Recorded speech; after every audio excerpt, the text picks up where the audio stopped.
Hello, it's Jimmy at O'Reilly's. I'm looking at a BMW X5. It's a 3 litre diesel. So it's got these codes here: particle filter system, exhaust pressure. Now it did have a glow plug and module fault, but now we have these particle filter codes that need addressing. So let's go to data stream, particle filter. Just select all of those items. We'll start up the vehicle.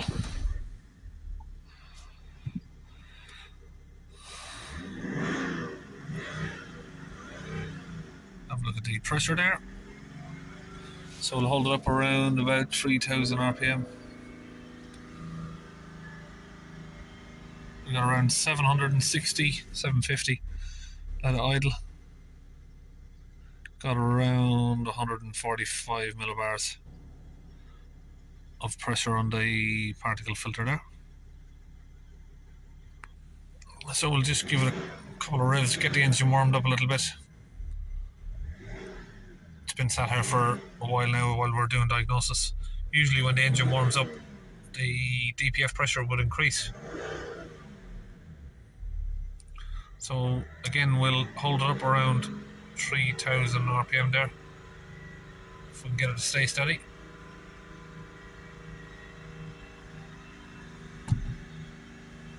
So we got 850 millibars, and we're close to 175 millibars now on idle. So this is quite a block DPF really. That's they're high numbers. You want that, you know, ideally around about, well, on idle, ideally under 10. But we'll see how close we can get it. I mean, he's just told me that he's been driving this around with this problem for well over a year. Now, the longer you drive it around, the more that soda is going to harden up and bake its way into the DPF, so it's going to make it more difficult to clean, but we'll see what we can do. So I'm using the Launch DPF cleaner gun here and the DPF cleaning fluid, and I've got that mixed into the bottle there with a mixture of some water. So if we come over to the driver's side of the vehicle here, just down there with that cable tie on it, that's the DPF pressure hose. So I'm going to use a set of sideways or angled pliers to grip that hose and pull it off. So now I've got that disconnected. I'm going to use the little cone here to get it inserted into that hose. Now we've got that hose connected in there, we can now squeeze the trigger and get that fluid pumped in there. This is connected to the compressor there, so that goes in at 120 psi.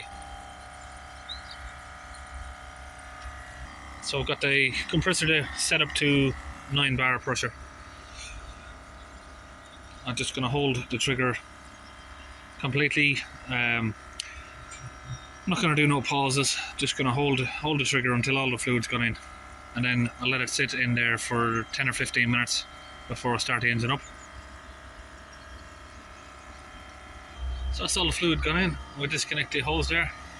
Now we've got the DPF pressure sensor connected back up to the hose there. Okay, so we start the vehicle up. Give it some revs.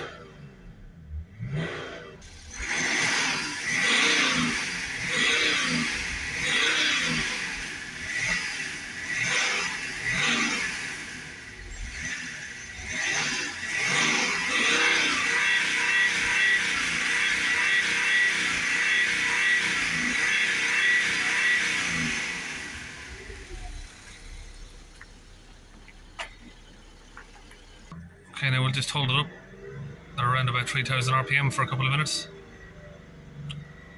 If we can get it to stay there.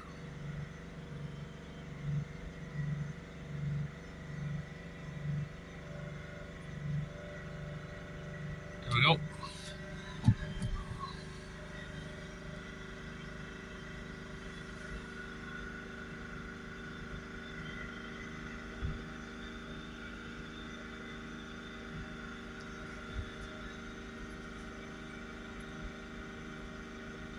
keep an eye on the pressure now. Slightly creeping up on the revs. It's difficult to keep some of these vehicles at a steady rev. They always want to keep creeping up.